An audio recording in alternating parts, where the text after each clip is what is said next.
Boa noite, boa noite.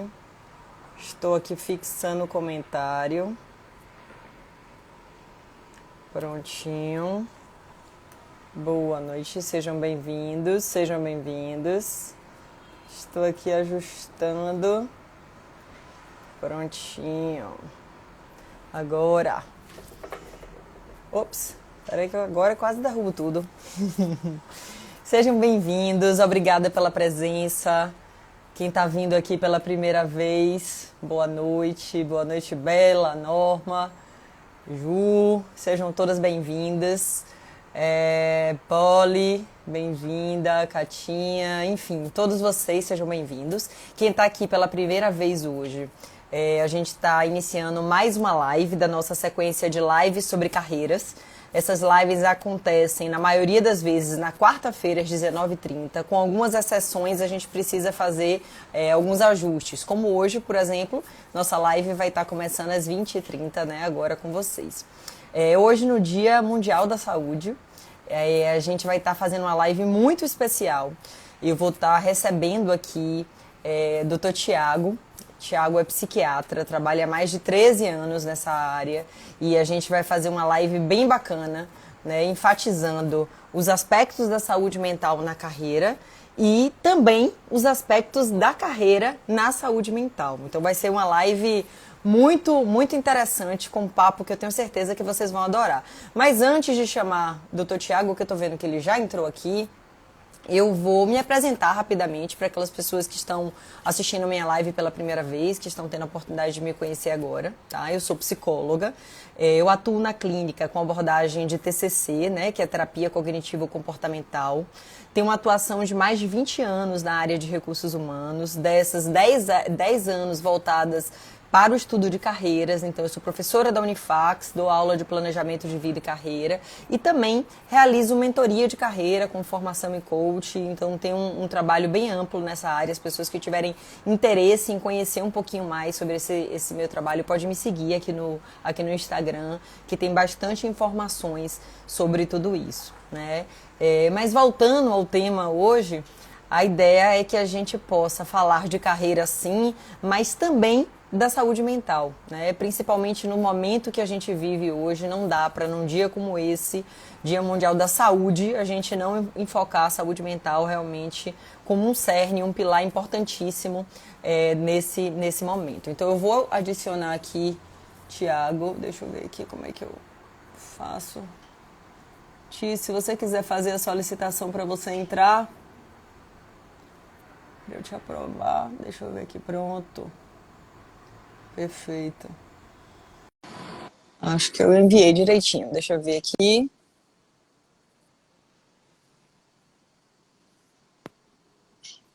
Pronto. Olá, Olá, bem-vindo. tá me ouvindo bem? Agora melhor. Começou um pouquinho baixo, mas agora você fez algum ajuste aí que tô te ouvindo melhor. Deixa eu colocar aqui a visibilidade um Veja. pouquinho. Pronto. Boa noite, gente. Boa noite. Tá um pouquinho baixo de novo. É? Ficou um Só um po... momento. E agora? Agora para mim tá ótimo. Se vocês puderem dizer como é que tá para vocês aí, se o áudio tá bacana, se vocês estão conseguindo ouvir. Deixa eu ver o que é que o grupo vai dizer. Boa noite. Quem está podendo nos dar um retorno em relação ao áudio, melhorou? Pronto, perfeito, perfeito. Então sejam bem-vindos. Para quem está entrando agora nesses últimos minutos, eu estava apresentando aqui Dr. Tiago Campos, né, psiquiatra com 13 anos de atuação aí na área. Eu já acompanho o Tiago há um tempinho pelas redes sociais e a ideia hoje é que a gente pudesse fazer esse bate-papo aí, enfocando a saúde mental, que nos é familiar, né, Tiago? E também a área de carreira, né? A gente tem visto aí na pandemia o quanto essa pandemia tem mexido com diversas áreas, né, das esferas aí da vida de cada um de nós, mas a área de carreira e a saúde mental são dois pilares importantes que estão sendo realmente Exato. desestruturados e reestruturados durante esse processo de pandemia. Então, num dia como é o dia de hoje, né, um dia voltado aí para comemoração, a atenção à saúde, eu acho que é uma oportunidade muito bacana da gente conversar sobre isso. Então, Tiago, enfim, se quiser se apresentar aí um pouquinho, fique à vontade, Massa. seja bem-vindo. Tá certo. Em primeiro lugar, eu quero te agradecer, viu, Daniela, por esse espaço aí, por estar abrindo um espaço no seu espaço, né? Para a gente conversar sobre esse tema que eu acho que é muito relevante do ponto de vista coletivo, né? Não tem como ficar indiferente a ele. E é muito relevante em particular para mim, porque recentemente um dos meus temas de interesse tem sido a saúde mental da população adulta jovem, que é a população, digamos, que está entre 25 e 50 anos, o que coincide com a faixa etária que está sendo mais acometida pela pandemia e seus transtornos mentais, coincide com a faixa etária que mais procura consultórios psiquiátricos do ponto de vista ambulatorial, e é a faixa etária produtiva, economicamente ativa. E a gente falando de carreira, falando de trabalho, falando de saúde, de um ponto de vista global, né? Hoje é um dia mundial da saúde, digamos assim, e não dá para não falar de saúde mental, que é uma pandemia, a problemática do adoecer mental é pandêmico há muito tempo. Então eu trabalho nessas searas, né? Eu trabalho com essa população, eu me interesso por essa população, por esse perfil de sofrimento psíquico, e faz muito sentido para mim estar falando disso. Né? Uhum. Eu, como a Daniela falou, eu sou psiquiatra, para quem não me conhece, eu trabalho em Salvador, Bahia, tenho 13 anos de psiquiatria, e eu atuo com psiquiatria geral. Né? Todos os temas que têm ligação com psiquiatria e saúde mental são temas de meu interesse, tanto na assistência, quanto no estudo, na pesquisa, quanto no ensino, né? No diálogo sobre, e por aí vai. Uhum. Muito bacana.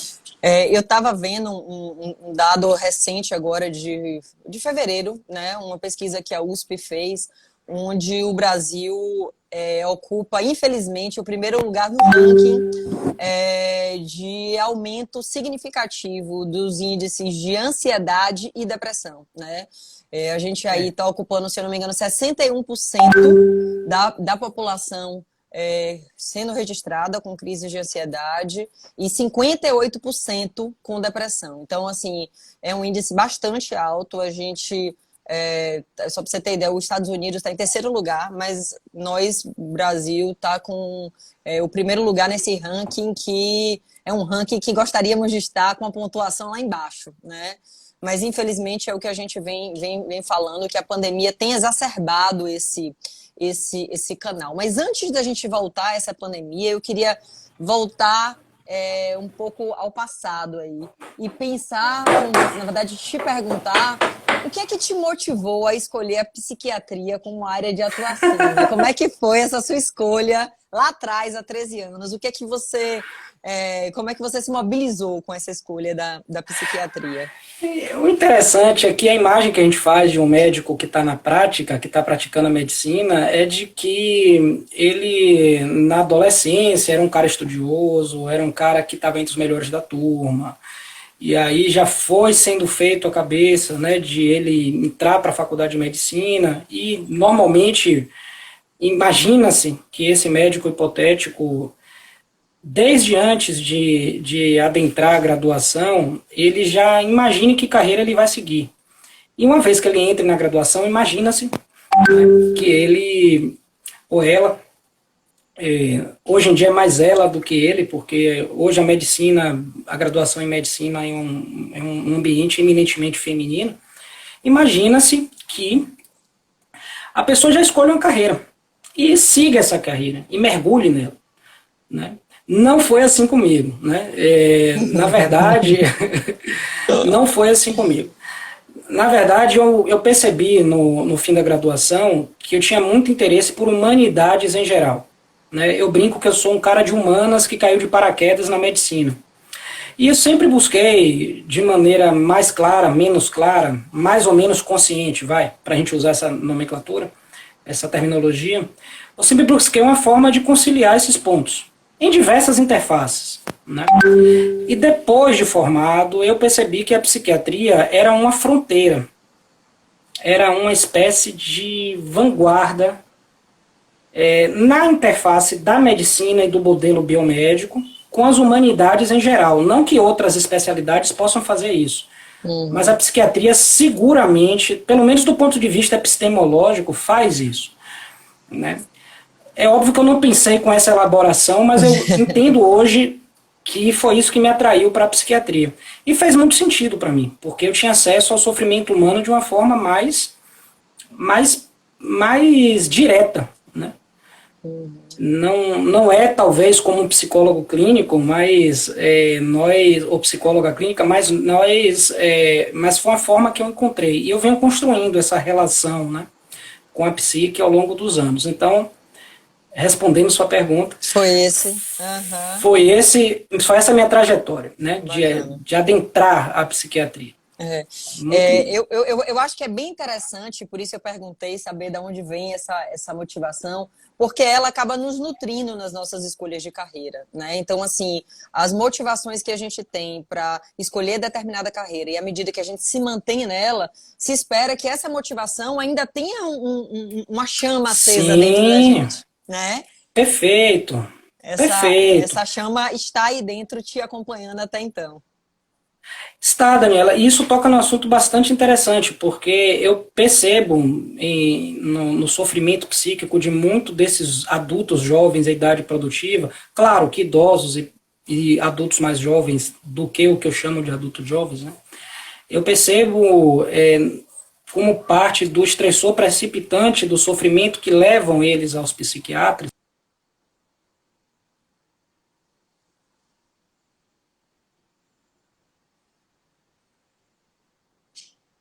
tipo de inadequação na relação com o que eles chamam de carreira, o que eles chamam de propósito, vocação, sentido, profissão, carreira profissional, carreira laboral, não importa a terminologia que eles usem, trabalho eu vejo muita frustração. Vocês estão me ouvindo? É que ficou mudo para mim, só lamento. Estou ouvindo bem.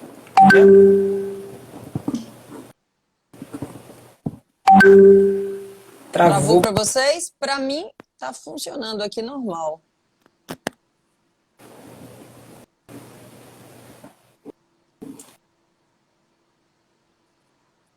Alô? Oi, estou te ouvindo. Não tô tá ouvindo. Mudo ainda? Eu vou entrar e sair de novo, tá bom? Tá, combinado, certo. Deixa eu colocar aqui de novo. Thiago. Pronto. Aqui.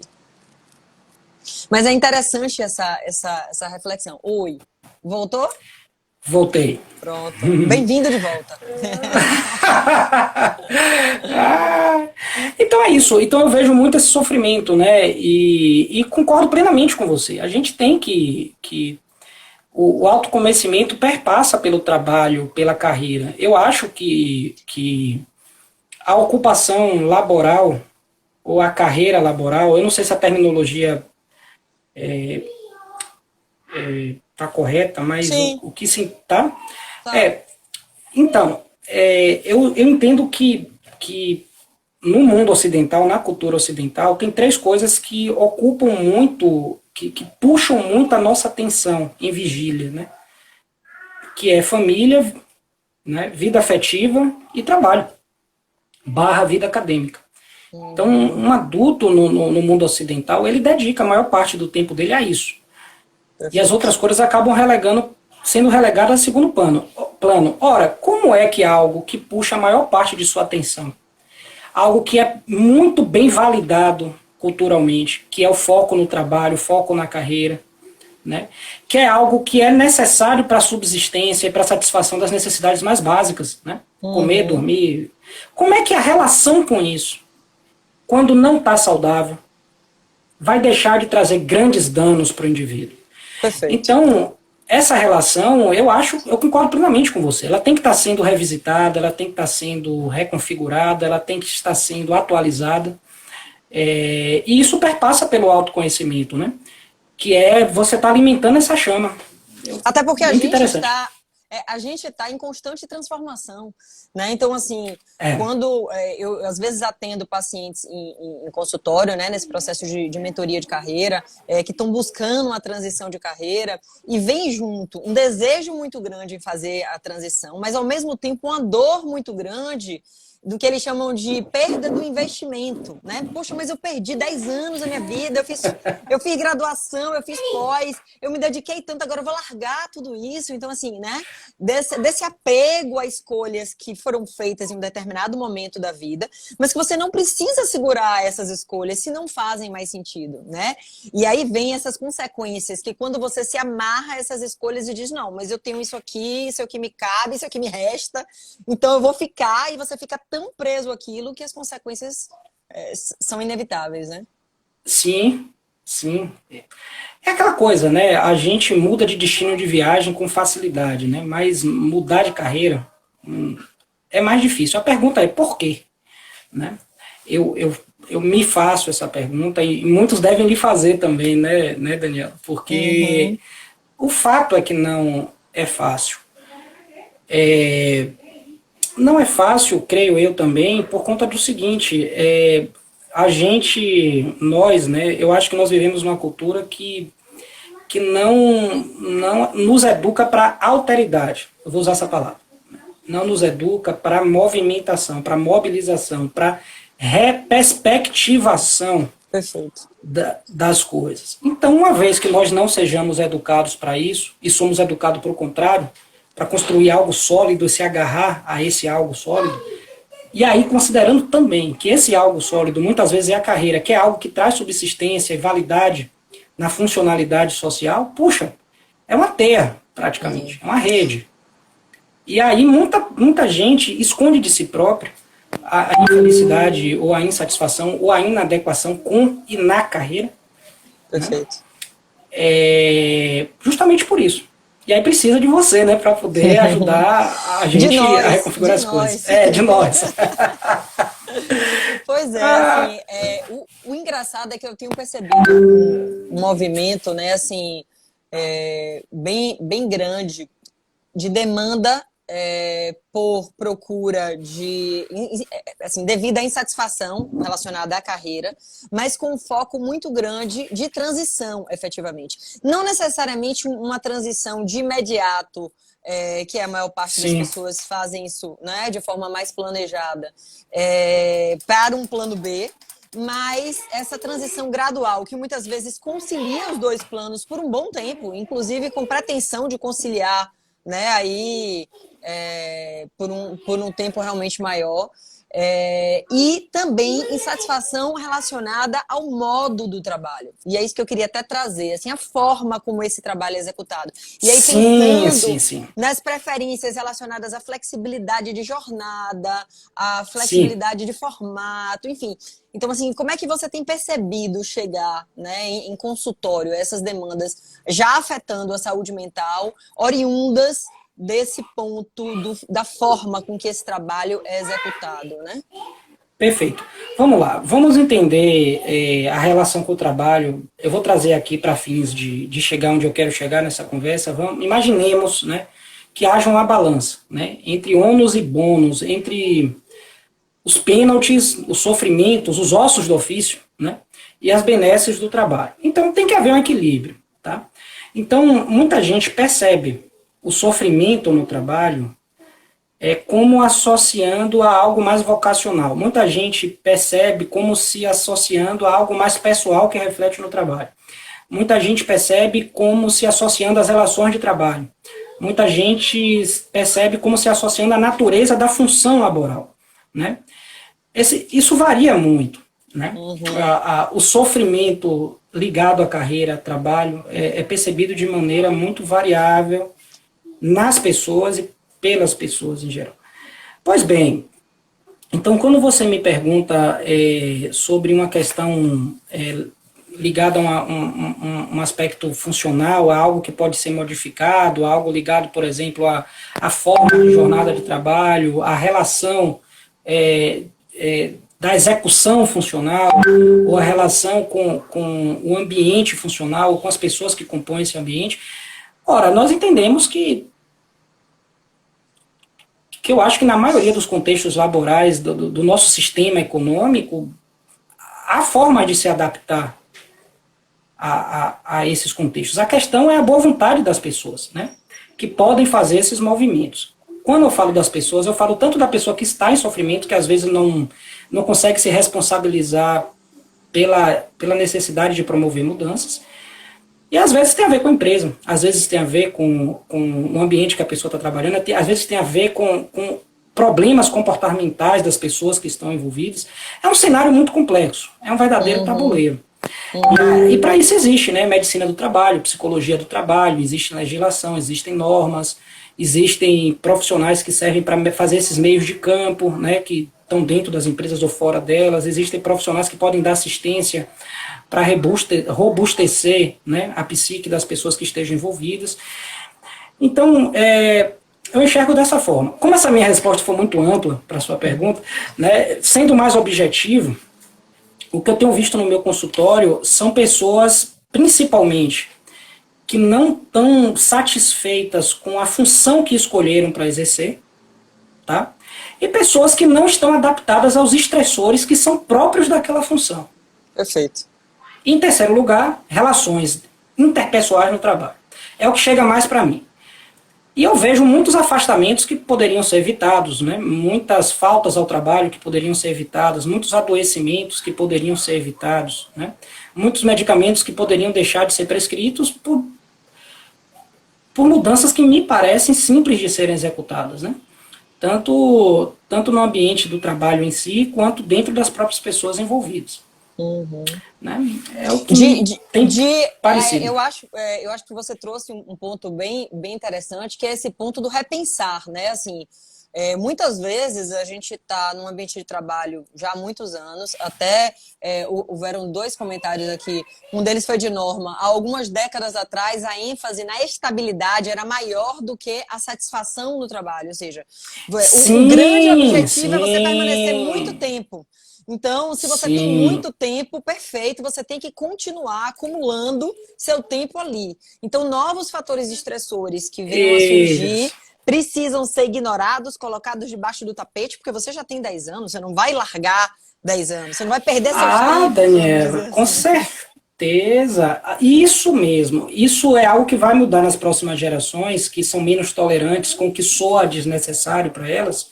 Mas a minha geração... eu acho que você é mais nova que eu, então... Não sei não, depois a gente apura isso, não vamos apurar na live, certo. Depois a gente apura isso. Tá, então eu vou colocar que a nossa geração e as gerações anteriores têm esse apreço pela estabilidade, em parte por uma questão cultural advinda das gerações anteriores, né, e em parte eu acho que é por um contexto de medo. Você falou que o Brasil é o país número 1 em acréscimo de casos de ansiedade e depressão, e eu acrescento a seguinte informação: o Brasil é o país que tem a maior prevalência de transtorno de ansiedade no mundo, né? No mundo. Qual Brasil? Se vir um cara de Marte e fala assim, qual lugar onde tem gente mais ansiosa aí? Brasil. Dados da Organização Mundial de Saúde de 2017. Então, observando empiricamente, né, o que torna as pessoas, nós brasileiros, um país ocidental, urbano, de classe média, média baixa, mas média, né? Né? O que é que torna uma pessoa ocidental de classe média urbana ansiosa? Tudo que gera medo em nós, né? Segurança pública, questões financeiras, questões afetivas mal resolvidas, insegurança no trabalho e tudo mais. Então, o que é que gera oposição à insegurança, problemas de subsistência financeira, problemas de sustentar a família e por aí vai? Um emprego fixo, um trabalho fixo. Então, isso explica, esse medo latente na população brasileira, explica a preferência por um emprego que dê mais estabilidade. Tanto que ser concurseiro é uma profissão aqui no Brasil. né? A pessoa faz conta, quanto eu vou demorar para passar, quanto vai custar, quem vai me sustentar, quem vai financiar, pega empréstimo, né? É uma profissão. Você sabe que você falando sobre isso, desculpe te interromper, eu lembro muito claramente, eu estava dando aula na faculdade, e aí falando sobre isso, né? Sobre a importância da satisfação no trabalho, justamente por ser uma das esferas da nossa vida em que a gente mais dedica tempo no nosso dia, né? Das 24 horas que o dia tem, uma grande parte delas a gente está dormindo, e na outra a gente está trabalhando. Né? Então, assim, é hoje uma das áreas que mais nos demanda e do quanto é importante a gente buscar essa satisfação. E aí ela levantou a mão e disse, professora, eu vou te falar uma coisa, eu odeio, ela falou bem assim, odeio o meu trabalho. Mas eu não peço demissão. Primeiro porque eu tenho estabilidade, eu só trabalho um turno, acho que era um turno, e é isso. Aí eu perguntei, quantos anos você tem? Aí ela disse, acho que 21 anos. Aí eu fiz, bom, legal. Você está pretendendo morrer com quantos anos? Porque assim, para fazer algo que você odeia, você só tem 21. Para se Aham, aposentar, você precisa de quantos? Você acha que você vai passar tantos anos odiando da forma que você está me dizendo que odeia o seu trabalho e vai perfeito. ficar tudo bem? Não vai ficar tudo bem. Alguma coisa vai dar ruim aí, Com né? Então, certeza. Alguma coisa vai. Eu uso muito essa intervenção, né? Fulano, você tem quantos anos? Vamos supor que seja uma mulher, né? A média de vida de uma mulher brasileira de classe média, 80, 90 anos. Então, se a pessoa em idade produtiva está com 40, odiando o trabalho, puxa, ela vai ficar mais 50 anos odiando o trabalho. imagina. Não, vai Morre dar antes, com zica. certeza. Morre antes. Vai dar alguma ziquezira aí. Vai dar algum rebu, vai dar É. rebordoso. Vai ter Vai alguma dar, coisa. vai dar, vai dar. Diógenes fez um comentário aqui também, dizendo: tem um momento Mas, que a gente percebe que não dá para fazer tudo o que gostaria e que realmente o nosso tempo de vida é limitado. sim, Acaba sim, gerando sim. mais ansiedade ainda nessas escolhas. Pois é, qual é a geração de nós que foi educado para algo, com todo respeito aos mais velhos, pelo amor de Deus, mas não é nem culpa dos mais velhos, mas eu acho que é um status pedagógico, é um status do que está na mente, do que está no senso comum que deve ser transmitido aos mais jovens. Não está no senso comum do que deve ser transmitido aos mais jovens uma educação voltada para a autorrealização. Perfeito. Ninguém vai Perfeito. negar isso. Então o que acontece? Muita gente investe muito tempo, muita energia, muito dinheiro, todo tipo de energia e capital, né, para realizar uma formação, né, que no fim das contas é apenas informação, mas não forma nada, né? Não faz sentido para a pessoa. Alguém comentou aqui que tem duas formações e percebeu, acho que foi a Luciene, e percebeu aqui nos comentários, né? E Uhum. percebeu que foi Luciene, sim, 9200. Obrigado pelo comentário, viu, Luciene? E percebeu que não conseguiu nenhuma das duas formações nas quais se especializou, e isso é o aparecimento da ansiedade. Eu pergunto assim para você: uma pessoa, vamos supor que esteja no momento da carreira como o nosso, está graduado, está pós-graduado, tem uma carreira sólida, está trabalhando. Qualquer passo que a gente dê na carreira, em tese, vai ser bem pensado, não vai? Você vai fazer uma pós qualquer? Não vai. Você vai parar o que está fazendo para entrar numa graduação qualquer? Não vai. Né? Você vai pedir demissão de um emprego ou mudar um perfil de trabalho autônomo para entrar em outro sem pensar? Não vai. Vai ter que exigir Uhum. muito planejamento, muita reflexão, muita projeção, ponderação de riscos e benefícios, diálogo com outras pessoas envolvidas e por aí vai. Por que, então, para um jovem de 16, 18, 20 anos, que às vezes não tem sequer uma percepção vocacional, é dado a ele a liberdade, digamos assim, não é a palavra certa, a liberdade, mas é dado a ele A talvez o estímulo, esse responsabilidade. pronto, perfeito, de se jogar no que quer que passe na cabeça dele, pronto. Né? Ah, eu acho que eu vou fazer contabilidade, vai e faz. Ah, eu acho que eu vou fazer medicina, vai e faz. Por que isso é validado culturalmente? Uhum. E o Perfeito. oposto não é. Então eu acho que É. isso gera muita frustração. E em Ponderação, paralelo, autoconhecimento. a isso que você está dizendo, esse jovem de 17, 18 anos, ele tem que tomar essa decisão naquele momento onde ele conhece muito pouco. Hoje, ainda teoricamente, ele tem mais fontes, vamos dizer assim, da onde se buscar um certo conhecimento, mas se conhece muito pouco do dia a dia, da prática de determinadas profissões. E não vê, porque a gente não aprende isso na escola, nada sobre Não, a importância do planejamento. Então ele começa e ele vai indo, vai indo, vai indo, e quando vê, ele já vai indo, foi. E olha e diz, vai poxa, eu não indo. cheguei aonde eu queria chegar. Mas, claro, você não conseguiu fazer um planejamento, você não conseguiu ter uma meta estabelecida. Então é óbvio, né? Exato, exatamente, exatamente. Então eu penso, às vezes, eu fico pensando, né, meu Deus, se nós entrássemos em todos os cursos de graduação e fizéssemos uma espécie de. Deve haver alguma escala, algum instrumento, algum método de entrevista para você avaliar o quão, entenda, eu vou falar leigamente, tá? O quão vocacionada aquela pessoa está naquela área, né? Aderência em relação àquela escolha, né? Ótimo, ótimo.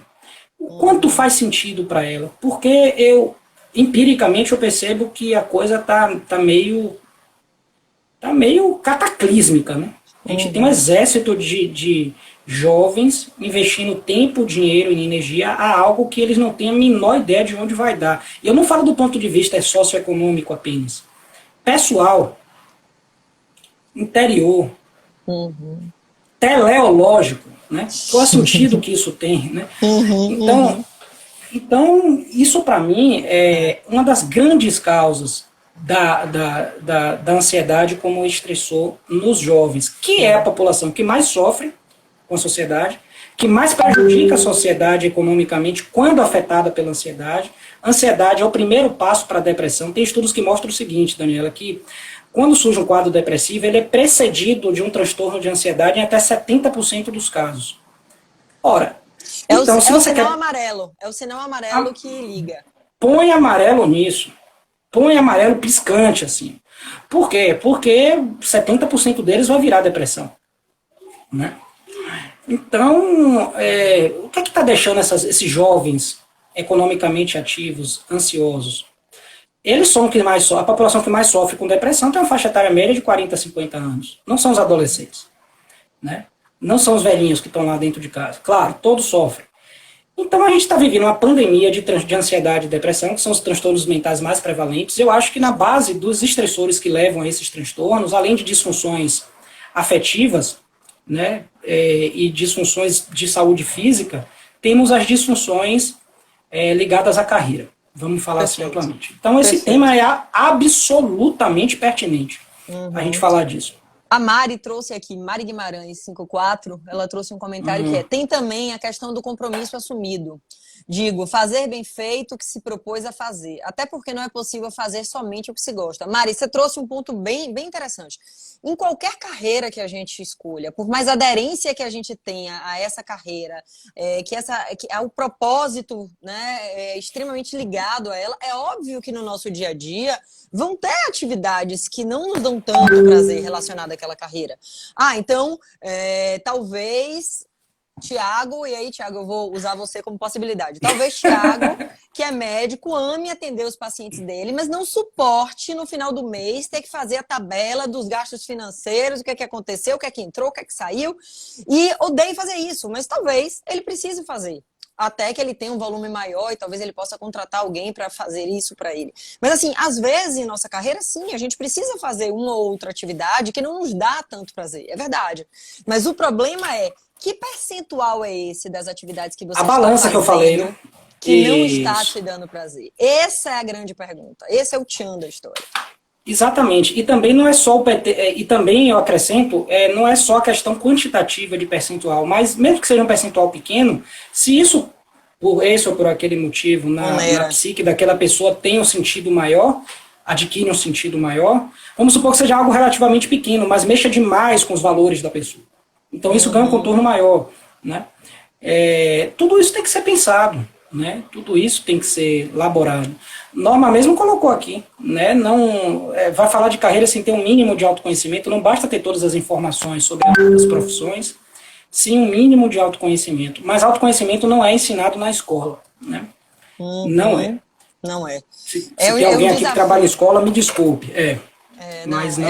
É um desafio que cada um precisa aprender a lidar com, alguns com a ajuda de uma terapia, e isso vai, né, conseguindo te ajudar durante esse processo, outros, infelizmente, caindo, levantando e se machucando muitas vezes, né, Sim. com esse processo, mas tem algumas pessoas perguntando se vai ficar gravado sim, depois aqui no final eu vou encaminhar, e vocês que estão curtindo a live, se lembrou de alguém aí que pode pode tirar proveito dessa nossa discussão, manda um aviãozinho, dá tempo ainda de chamar para participar aqui dessa conversa com a gente.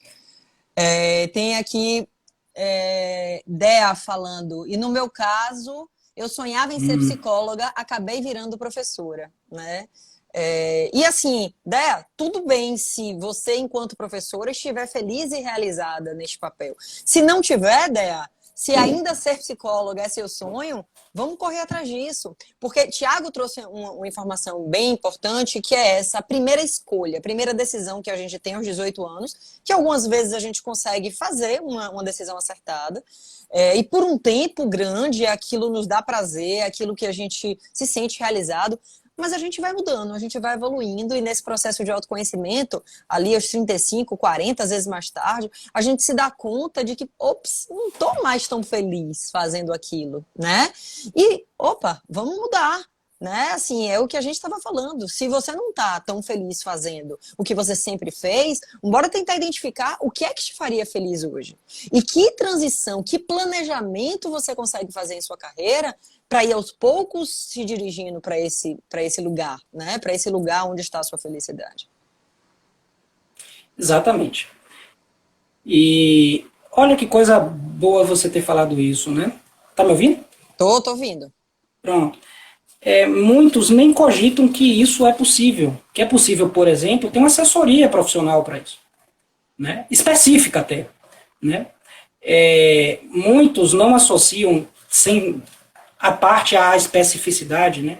Muitos nem associam que o autoconhecimento, mesmo que não seja algo específico para a carreira, mas a promover o autoconhecimento, lato sensu, por exemplo, através da psicoterapia, também pode ajudar muito, né? Eu acho que autoconhecimento é indispensável para você tomar qualquer decisão na vida. Em qualquer esfera. Uma. Qualquer esfera, em qualquer momento. Mas isso ainda não é cultural. Eu gosto de usar a palavra cultura, né? Ninguém olha para uma criança de 5 anos e hoje fala, meu Deus, como é que está o autoconhecimento dessa criança? Como é que ela vai promover isso? Será que ela está sendo educada para isso? Puxa, como quem pensa, por exemplo, em que escola vai colocar, né? Não é um valor, não é parte da axiologia cultural, né? Não é um valor, né? Coletivo ainda. Né? Sem dúvida. Então, como não é um valor coletivo, quando o adulto tem contato com esse sofrimento, e em tese, por ser adulto, ele tem autonomia para se responsabilizar por aquele sofrimento e dar um sentido diferente, resta a ele fazer isso, como no caso do André, né, da sugestão que você deu. Né? Quer ser psicólogo? Pronto. Outra coisa, né, você pode avaliar outros pontos vocacionais. Né? Às vezes, tem um ponto comum na sua vocação que você supõe ser para psicóloga, que faz interseção com ser professora. E às vezes as pessoas, elas reconfiguram e passam a ter amor pela profissão. Isso é possível também. Né? Às vezes fazendo uma atuação que não seja, muitas vezes, a óbvia, né? Porque às vezes a gente pensa, então ser professora quer dizer que eu tenho que estar sala de aula. Sala de aula. Não necessariamente. Não. Né? Ser psicólogo estamos no papel de professor também, disseminando conhecimento, né, discutindo. Então, assim, essas variantes e essas variáveis, né, da nossa atuação profissional, seja qual a profissão que você vai escolher, é muito ampla. Né? Então, olhar para todas essas nuances é importante. Não é só preto ou branco. Eu quero ser enfermeira, então quer dizer que eu tenho que trabalhar no hospital. Não. Né? Existe enfermeira que é professora, existe enfermeira que está atuando na área administrativa, enfermeira de auditoria, enfim, então existe uma ampla gama de possibilidades, né? Então, assim, eu acho que isso é muito importante a gente olhar. E, gente, aqui eu tô vendo Marinho comentando, não importa a idade, não importa a idade. Se você está frustrada e você entende que você gostaria de continuar fazendo algo na sua carreira que possa te trazer esse retorno de felicidade mesmo, de realização, busque possibilidades. Busque possibilidades. Né? Exato. E aí entra uma questão interessante. Buscar possibilidades não significa que você vá ter que alcançar para poder mudar aquela possibilidade que imediatamente ele surge à mente quando você pensa em mudar. Por exemplo, Marinho comentou aqui, tenho 74 anos e continuo frustrada. Aí Marinho coloca na cabeça, puxa, queria, sei lá, queria ser professora de sala de aula. Ela não é professora de sala de aula. Tá, se não conseguir ser professora de sala de aula, morreu aí? Vai ficar frustrada pro resto da vida? Não tem nenhuma possibilidade de uma outra alternativa em todo o espectro viável, possível, imaginável? Certamente tem, né? E certamente tem, não com o objetivo de deixar a pessoa plenamente realizada. Eu acho que plenamente, 100% realizado, ninguém é. Até porque Nunca quem se estaremos. diz... realizado é aquilo que se tornou real, mas sempre há algo a se tornar real. Então sempre há algo que não está realizado ou não é realizável, né? Então não dá para afirmar que a gente é pleno. Ora, se não dá para afirmar que a gente é pleno, a gente está falando de algo quantitativo. Tem os mais plenos e menos plenos. Ora, se é algo que pode ser mais ou menos pleno, eu posso dar um passo e melhorar, mesmo que não chegue no ponto ideal. Então, Marinho pode ficar menos frustrada se der um passo. E se esse passo ela interpretar como uma conquista genuína da alma dela, do espírito dela, tem valor, né? E a pessoa pode resgatar a autoestima, resgatar a fuga da ansiedade, justamente porque deu um passo. Perfeito. Né? Eu, pessoalmente, vou dar um exemplo meu, eu não sei onde eu quero chegar exatamente com minha profissão, mas eu estou andando. Isso ninguém pode negar. Isso Tem pequenas metas, pequenos passos que vão te orientando ali ao longo do caminho. Eu estou me mexendo. Isso eu estou me mexendo. Onde eu vou chegar, eu não tenho certeza. Eu tenho uma ideia, né? Que pode se concretizar ou não. Então, gente, não fica parado, né? Mais um passo e você não está no mesmo lugar. Perfeito. Artes da Argete comentou. Da Argete. Gostei. Não sabia dessa assessoria. Sim, né? Eu faço, inclusive, isso na mentoria de carreira. O objetivo é isso. E aí, fala com o Daniel. Conciliando com o que o Thiago disse, algo interessante é o seguinte: a gente trabalha não só o planejamento, mas assim, a investigação das suas habilidades, que é isso que você estava dizendo. Nós somos seres múltiplos, temos mais de uma habilidade. Então, quais são essas habilidades? Quais são as suas preferências? E, claro, quais são as oportunidades que o mercado tem oferecido para essas habilidades e preferências? E, a partir daí, sim, qual escolha você vai resolver ter? Né? Qual a sua tomada de decisão em relação a isso? Daniel, eu acho que você devia ir para falar essas coisas no Jornal Nacional. A gente vai indo por aqui, vai divulgando o nosso pensamento e a gente vai evoluindo. Porque é algo que realmente a gente precisa. Não tem jeito. Assim, vários comentários muito interessantes. Desculpa se eu não li algum aqui. Mas estou vendo isso, Thiago. Ao passar pelas vivências da pedagogia, eu aprendi a amar o que faço e até fiz faculdade de serviço social. Ou seja, né, as transformações que acabam acontecendo, né, no meio desse processo. Rafaela está dizendo, sou frustrada, mas tenho bloqueios. Rafa, quando a gente está num processo de frustração, os bloqueios são os que mais aparecem. Não tenha dúvida, mas também são os que mais nos levam para o caminho da ansiedade e para um possível caminho da depressão. E enquanto a gente está nesse momento de identificar essa frustração, é o momento certo para a gente tomar uma atitude. É o momento certo para a gente agir. Exatamente. Até porque uma frustração que não é tratada, que não é elaborada, ela pode até mudar de forma, mas ela continua. Gente, lidar com a frustração e resolver um problema não é limar o problema da vida. É comer pela beirada. Né? A gente só busca limar um problema quando ele está ameaçando nossa vida, quando é uma emergência ou algo do gênero. Eu estou falando como médico. Sim. Né?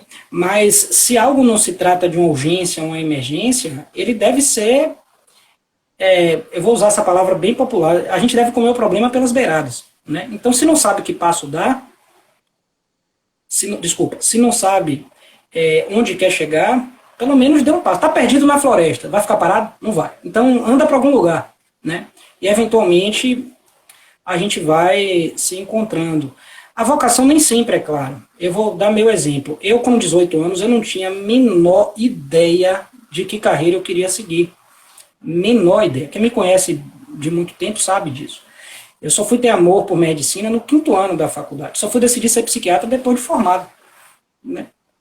Então, quem me olha trabalhando de gravata, bem sucedido, carreira sólida e etc., acha o quê? Que eu quis ser psiquiatra desde criança? Não necessariamente. né? Não funciona assim com todo mundo. Mas é algo que a gente tem que ir se encontrando. E a vida não é só profissão e trabalho, né? A vida é um equilíbrio entre mil outros campos também. Perfeito, perfeito. Teve até um comentário, me perdoe que eu não me lembro agora quem foi que comentou, mas dizendo isso, que muitas pessoas às vezes estão insatisfeitas em alguma outra esfera da vida, relacional, enfim, e acabam dedicando energia ao trabalho para fugir, vamos dizer assim, dessa desigualdade, vamos dizer assim, de equilíbrio, desse desequilíbrio, é a palavra correta, que está acontecendo. Só que isso não é legal, porque por mais que você goste da sua carreira, goste do seu trabalho, isso vai te levar a uma sobrecarga mental muito grande, e às vezes física também, né? Boa, boa. Às vezes está tudo bem nessa questão vocacional, nessa questão de propósito profissional, de carreira. Às vezes a pessoa está bem resolvida, ela gosta daquilo, mas erra a dose. Trabalha demais, ou se envolve demais, ou deixa aspectos do trabalho interferirem em outros aspectos da vida, como o social, o afetivo, o familiar, os hobbies, o espiritual e etc. E aí os sintomas surgem não dentro do contexto de trabalho, mas em outros contextos da vida também. Quando, na verdade, a causa, digamos, está dentro do trabalho. Então isso é uma outra armadilha que muita gente pode cair, né? E eu vejo muito isso também na minha prática. O que não tem, gente, é um remédio que eu dou e a pessoa, tô satisfeita no trabalho. Isso não existe. A gente gostaria muito que fosse possível a gente fazer Ave isso, mas Maria. infelizmente não é. Estamos dizendo que foi Diógenes que fez o comentário que eu me referi, né? Tiago, muitos elogios aqui a você, dizendo o quanto maravilhoso psiquiatra você é. Eu não tenho dúvida disso, né? Por isso essa escolha também dele estar aqui com a gente hoje.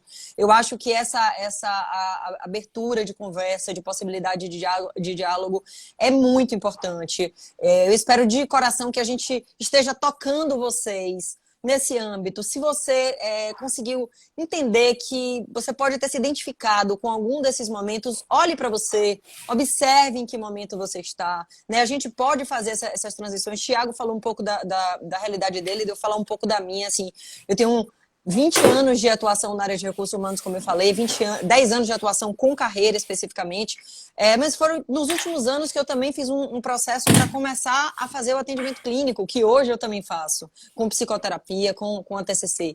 Então, assim, ou seja, eu tenho a psicologia como cerne profissional e tenho algumas carreiras em paralelo dentro dessa profissão que eu escolhi. Então, você também pode fazer escolhas que estejam próximas à sua escolha profissional, ou mesmo que não estejam, mas que estejam mais alinhadas com o seu propósito pessoal e profissional. Kátia falou um pouco disso, de propósito pessoal e profissional, que é importante ser integrado, né? Exatamente. E aí, quando você fala dessa relação entre aspectos do pessoal e do profissional, eu quero aproveitar para puxar o gancho também para um ponto interessante, que são os hobbies, né? Hobby, quando eu falo um hobby, isso soa como uma atividade supérflua, né? Mas não é. Eu acho que é algo que pode preencher a vida da pessoa de sentido e, olha que coisa, e ajudar a sustentar a busca que aquela pessoa está tendo por sentido na carreira, por realização na carreira. Vou dar um exemplo, não é bem um exemplo que eu vou dar, mas a ideia é a seguinte: o trabalho exige, lato sensu, que você tenha capacitação técnica, que você tenha compromisso com aquela função, né? E que você tenha envolvimento com o resultado daquela função. O hobby exige a mesma coisa, só que não remunera. Então o hobby é como se fosse um trabalho opcional não remunerado, não é um mero lazer. Ora, se é algo opcional e não remunerado, sem ser um mero lazer que exige dedicação da pessoa, ninguém vai fazer isso contra a vontade, nem forçado. Logo, quem tem um hobby é porque aquilo faz sentido. Ora, se aquilo faz sentido, a pessoa está, ela está exercitando fazer algo que traga sentido para ela. Então, psiquicamente, isso tem um impacto muito positivo. Porque isso vai fazer com que ela refine o olhar dela para o trabalho e esteja sempre se questionando: meu Deus, qual o sentido que isso tem para mim? Né? Qual o sentido que isso tem, que minha carreira está tendo para mim nesse momento? Aonde eu quero chegar? Perfeito. Né? Que perguntas eu tenho que fazer? Então, é o que eu digo, né? Não consegue atacar de frente, vai pelos lados. Né? Se o trabalho lhe incomoda muito, no tempo livre, vai trabalhar, mesmo que gratuitamente, com algo que lhe dê prazer. E aí vai refletindo.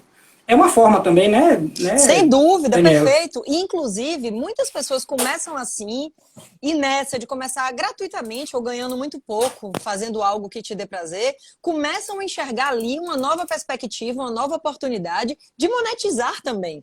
E ao longo do processo, vai vendo que, poxa, eu gosto tanto de fazer bolo, meu bolo é gostoso, as pessoas elogiam, eu vou fazendo por prazer, começa a vender, começa a ganhar pouco. Daqui a pouco, quando eu vejo, as encomendas já aumentaram. E daqui a pouco eu posso largar o plano A e ficar no plano B, fazendo meu bolo gostoso e vendendo e levando felicidade para as outras pessoas que estão consumindo esse bolo, né? Então, sem dúvida. Tia, nossa live acaba em 9 minutos. Então, eu Perfeito. queria passar a palavra para você, né? Enfim, alguma finalização, alguma coisa que você queira falar. Considerações finais, né? Finais, e isso antes de eu agradecer mais uma vez a sua presença aqui. Mas então eu passo a palavra para você para depois eu conseguir fazer esse encerramento aí sem a gente cair pelo tempo da live. Perfeito. Olha, eu diria que antes de ser um médico, meu hobby é ser filósofo, não como profissão, né? Mas eu me pego fazendo questionamento sobre a causalidade das coisas e o sentido das coisas desde criança. E hoje eu entendo que, pessoalmente, o que me dá tesão por trás das coisas que eu faço é pensar nessas coisas, refletir sobre essas coisas e desdobrar essas coisas. Por puro exercício intelectual e de satisfação pessoal, que acaba me acrescentando muita coisa. Então, eu tenho pensado muito sobre o sentido do sofrimento na humanidade. Né? É óbvio, não como uma reflexão puramente intelectiva, mas trazendo isso para a prática. E a prática é essa que a gente está conversando aqui. A gente vive em um momento onde as pessoas não conseguem buscar o sentido para a própria vida. E eu contextualizo o sofrimento, pelo menos nos casos que eu vejo na minha prática clínica, boa parte deles há enganos dessa natureza, há desvios dessa natureza. Né? Ligados à falta de autoconhecimento, ligados à falta de reflexão, ligados à falta de educação ligados à falta de resiliência, ligados à sobrecarga de outros estresses também, né? Então, a gente vive uma pandemia disso muito antes do coronavírus. Uma pandemia de insatisfação. O brasileiro é um povo insatisfeito consigo. Por que brasileiro? Porque a gente está no Brasil. E o Brasil é o país mais ansioso do mundo. Sim. E o Brasil é o país mais ansioso do mundo. E é isso que eu vejo no meu consultório há mais de 15 anos. Então, puxa, não pode ser outra. Deve ser isso, né?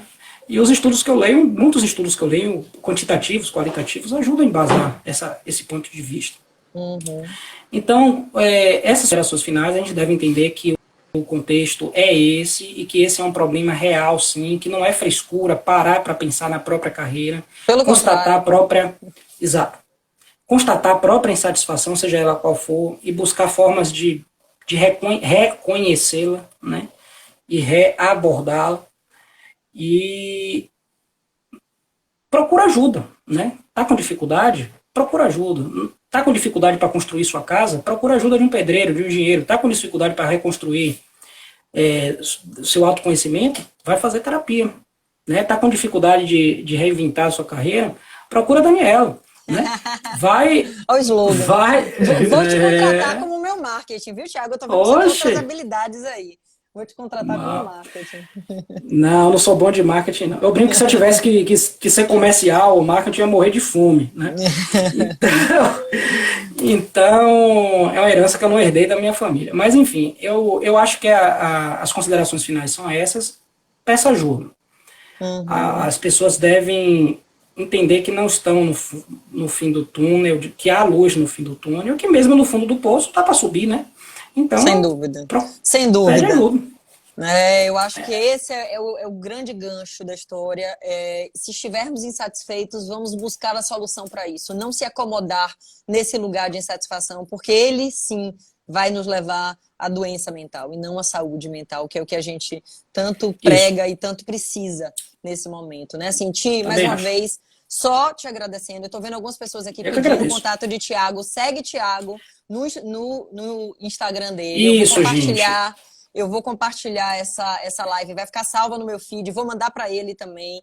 Então, assim, Pronto. vocês que querem buscar mais conteúdo, o Thiago tem um conteúdo bem interessante no Instagram dele, voltado para leigos, né, para pessoas que têm interesse em conhecer um pouco mais, em desvendar esse pré-conceito de conceito prévio que às vezes a psiquiatria traz.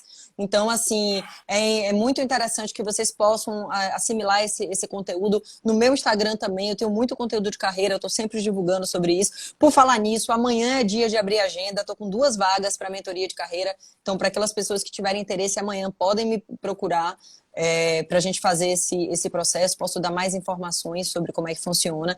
E hoje, realmente, só agradecer. Mais uma vez, doutor Thiago aí com a gente, a sua presença, a sua contribuição, vários comentários aqui, Indira, Catinha, Poli, Marinho, Dora, todo mundo agradecendo a live. A gente agradece muito a presença e as contribuições nos comentários de vocês, porque a live fica muito mais rica com a participação de vocês. Então, sem Com dúvida, certeza.